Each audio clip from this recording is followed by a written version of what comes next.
Hello friends, good evening সবাইকে। দেখতেই পাচ্ছ যে আমি রেডি হয়ে গেছি। Welcome to my another blog. এখন আমরা সি বিচের ওখানে ঘুরতে যাবো, তাই টোটোর জন্য ওয়েট করছিলাম। কিছুক্ষণ বাদে টোটো আসলো, তারপর টোটো ধরে চলে আসলাম সি বিচের কাছে। তারপরে এখান থেকে কিছুটা হাঁটবো, সামনে হয়েছে সি বিচ। এ দেখো সি বিচের সামনেই চলে এসেছি।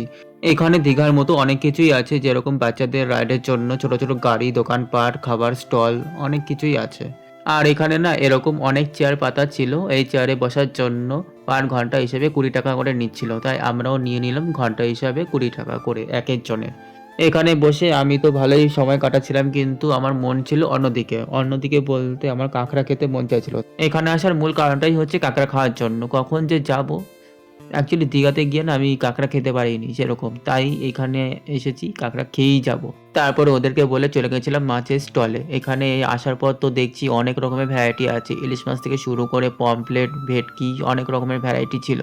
এখানে এরকম মাছের দোকান 2-3টের মতো ছিল। তারপর আমি একটা থেকে নিয়ে নিয়েছিলাম কাঁকড়া। এক প্লেট কাঁকড়ার দাম নিয়েছি 100 টাকা, মানে 3টে কাঁকড়া ছিল। তারপরে ওটাকে ফ্রাই করে আমাকে দিয়ে দিয়েছে।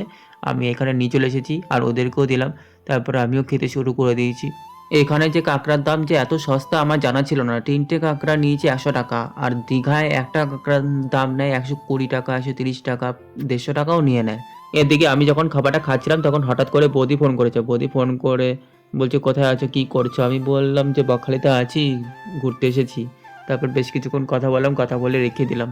তারপর এদিকে আমার খাওয়া দাওয়া শেষ। খাওয়া দাওয়া শেষ করে এখন ঘুরে বেড়াচ্ছি। প্রথমে খাবার স্টলগুলো দেখলাম, এখানে অনেক খাবার স্টল ছিল, সেগুলো আর কি ঘুরে ঘুরে দেখলাম। তারপরে দোকানগুলো ঘুরে ঘুরে দেখছিলাম, এখানে অনেক দোকান ছিল। এই দোকানের পাশ দিয়ে যখন ঘুরছিলাম তখন কী বা নেব সেটাই আর কি ভাবছিলাম। তারপরে কিছু না নিয়েই চলে এসেছি। অ্যাকচুয়ালি এখানে যা যা আছে সেগুলো আমাদের দিকেই পাওয়া যায়, শুধু শুধু এখান থেকে না নিয়ে আমাদের দিক থেকেই নিয়ে নেব। তারপরে এই যাওয়ার মাঝখানে এই মন্দিরটা দেখতে পেলাম। এই মন্দিরটা হচ্ছে সি বিচের সাইডেই ছিল। তারপর এখান থেকে চলে আসলাম খাবারের দোকানে। খাবার খেয়ে নেব, মানে রাতের ডিনার। রাতের ডিনারটা খেয়েই তারপর এবারে হোটেলে যাব। তারপরে রাতের ডিনার দিয়ে দিল। ডিনারে ছিল রুটি তড়কা, ব্যাস এইটুকুই, আর কিছু নিইনি। এই খাওয়া দাওয়া করে এখান থেকে এবার বেরিয়ে পড়বো, এবার হোটেলের দিকে যাব। হোটেলে যাওয়ার আগে ফোন করে দিয়েছি, মানে টোটো আসলে তারপরে চলে যাব। চলো এখনকার জন্য রাখছি, দেখা হচ্ছে পরের ব্লগে। টাটা সবাইকে, গুড নাইট।